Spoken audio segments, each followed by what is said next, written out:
Anyway, good morning, everyone. My name is Paul McNeill. My day job, I work for a company called Signal Gold, soon to be Next Gold.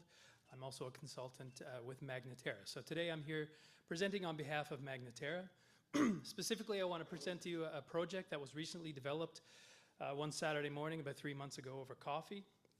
It's an early stage project in Western Newfoundland and fairly conceptual at this point, but we're really liking what we're seeing in terms of the data coming together, pointing to potential for significant copper cobalt deposits in Western Newfoundland.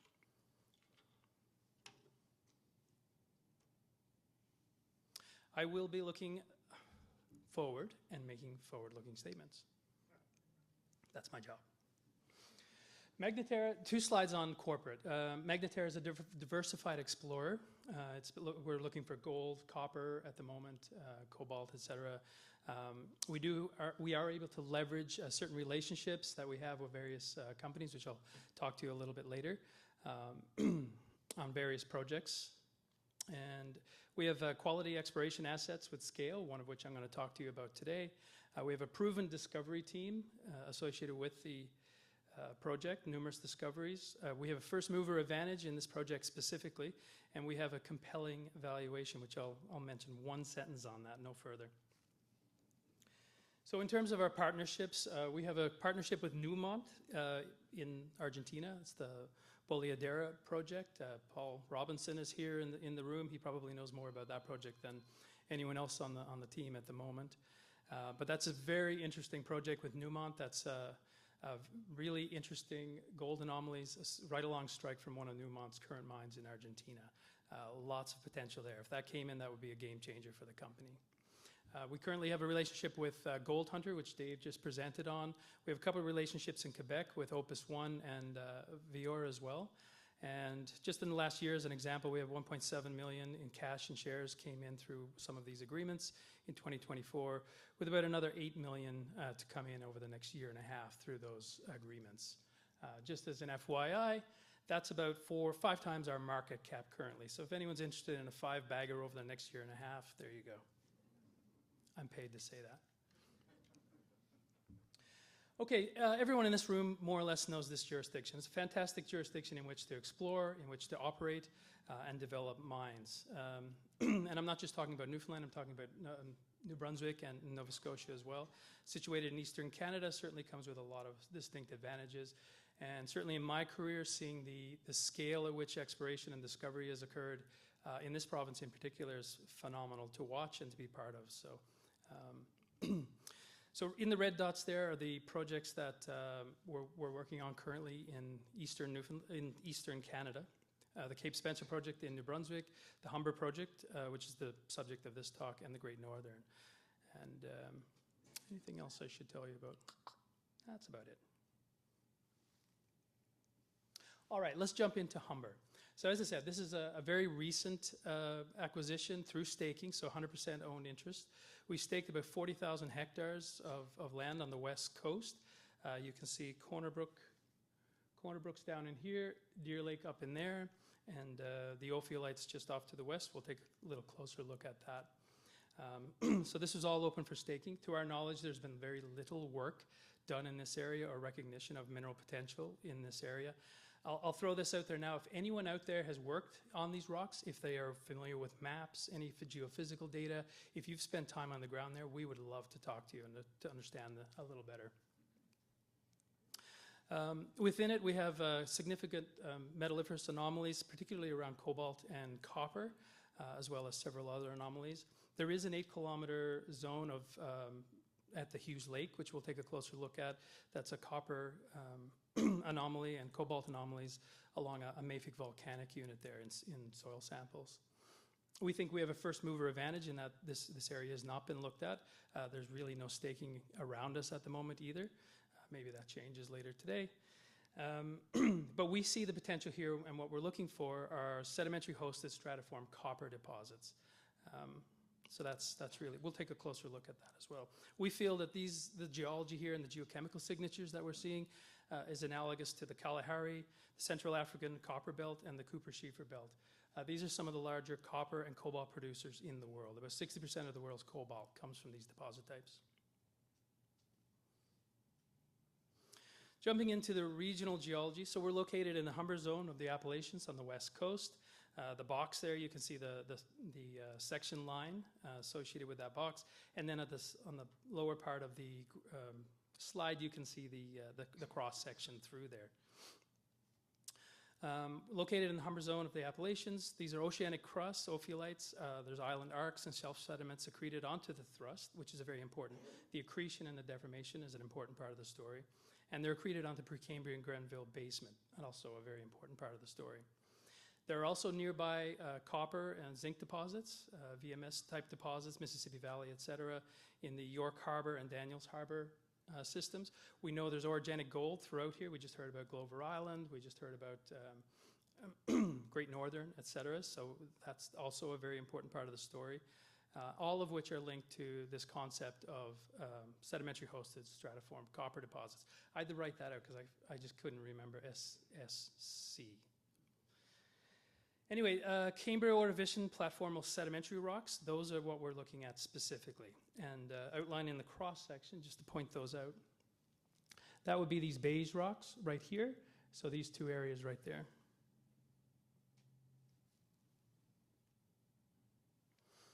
Looking a little closer at the geology, so you can see the ophiolite complex. Those are the beautiful park in western Newfoundland,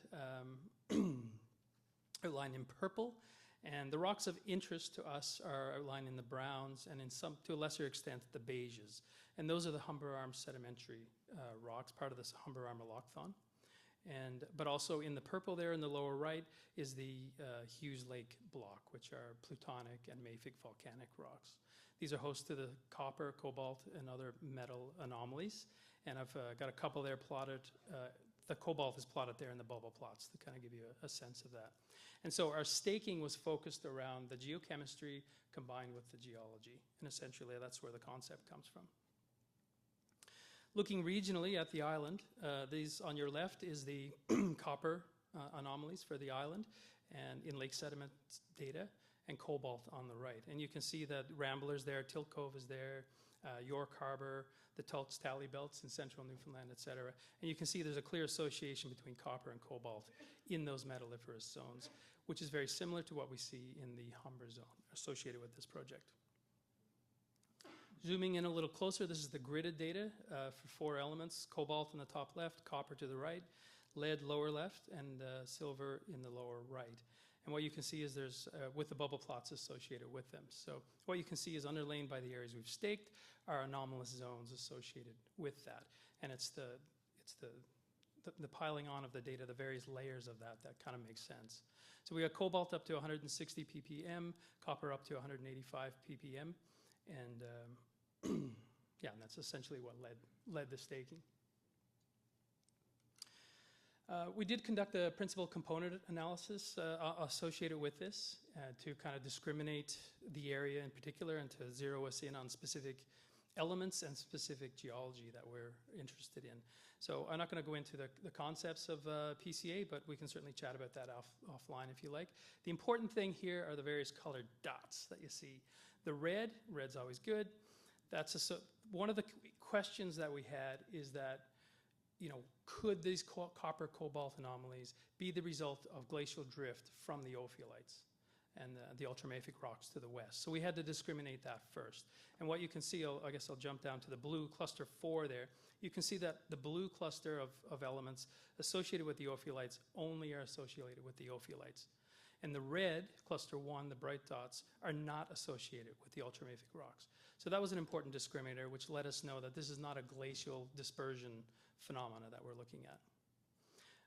And in terms of interest in the rocks, clusters 1 and 2, so that's the red and orange dots, are associated with metaclastic rocks and also associated with the types of elements you'd expect to cluster around these copper cobalt type deposits. And in green, which is mostly down in the lower right, is an area that's unassociated with with what we're looking for. So that all seemed to make sense to us. Another important discriminator was, you know, we wanted to see if these rocks were enriched in cobalt, et cetera. So looking at the cobalt numbers, you can see here the purple is the most high and then red. associated with that. So what that shows is that the rocks of interest, mostly in the darker colors there, which are the Humber Armalocthon, and the upper unit of those sediments, are in fact enriched in cobalt. That means they're enriched beyond what they would typically be for those rock sequences. So there is an enrichment process happening here, so we know that. What we don't know is what process that is. However, what we have seen on the ground is that we do have the right types of sediments that we're looking for. And back to the deformation, these deposit types are clearly associated with diagenic features. It's very important to have that extensional period where you develop faults and fluid pathways for diagenic fluids, et cetera. That's a very important part of these forming. However, all of the classic deposits of these have orogenic overprints, and the orogenic overprint is very important to the formation of the deposit. These rocks, which you can't see much from here, are in fact very deformed. A lot of those blue-gray rocks that you see, if you look at the detailed geological maps and some of the historical work done there, these are highly deformed rocks. And certainly the allochthonous rocks that we've staked there on top of them, we've seen certainly structures, as well as lots of quartz veining. So there's clearly orogenic activity happening in these. This is the Hughes Lake block. So this is an 8-kilometer long stretch of anomalous copper and cobalt in soil samples. You can see there highlighted in the green is this mafic volcanic unit. So those soil anomalies are clearly associated with that mafic volcanic unit. Soil in this area is fairly well developed, but very, very thin. There's a ton of outcrop. I don't know the exact amount, but I guess at least 50% outcrop up in this area. This is a very hilly country. Luckily, it's very located near the ski hill, which is a lovely place to stay when you're doing field work. So this is pretty interesting. So we've got 500 plus ppm copper here. We've got over 100 ppm cobalt associated with that. So for us, this is an indicator of these processes being active and copper deposits being active around the rocks of interest. Second last slide. These are analogs of what we're looking for. So top left, the Kalahari copper belt in Botswana. Below, to the right of that is the Central African copper belt in Zambia, and then the Cooperschiefer, which is in Poland. These are massive deposits. So about 60% of the world's cobalt production comes from these deposit types, and about 20% of the world's copper comes from these deposit types. In terms of these deposit types, median tons in grade is about 14 million tons at 1.6% copper, and the Cooperschiefer, 34 million tons at 1.5% copper. So just for your convenience, I've taken our cross-section and colored it exactly the same colors as the 34 million ton at 1.5% copper. But what you really need to notice here is, there is basement below the sedimentary rocks, very important. There's extensional fault systems related to the opening of that environment and the production of those sediments, and the emplacement of those sediments, which are important fluid pathways in terms of diagenesis and in terms of fluid movement. So those are very important. The second important thing is that these are accreted, meaning they've been pushed up on top and deformed, also providing the fluid pathways that are needed and the right tectonic environment. So what we see here is a project that we think has significant potential. It's extremely early stage, doesn't get much earlier than this, but it is, to our knowledge, the first time anyone's kind of looked at these rocks in terms of looking for copper cobalt deposits, and so we're very interested to see if we're going to be able to demonstrate that the potential for this deposit type is here, and I think a 34 million ton deposit would be lovely. So just in ending, we've got a proven exploration team and management team associated with the project and everything from capital markets, early grassroots discovery through development and operations. We certainly have a history of creating value with minimal dilution. Again, this is all staked, it's all open ground. This is a district scale potential with lots of easy access. There's roads throughout this entire area. We think there's a robust mineralized system here based on the data that we've seen so far, and the supporting geology, geochemistry, and tectonic environment lends itself to producing the type of deposit that we're looking for. So stay tuned. We'll let you know next year how it goes. Thank you very much.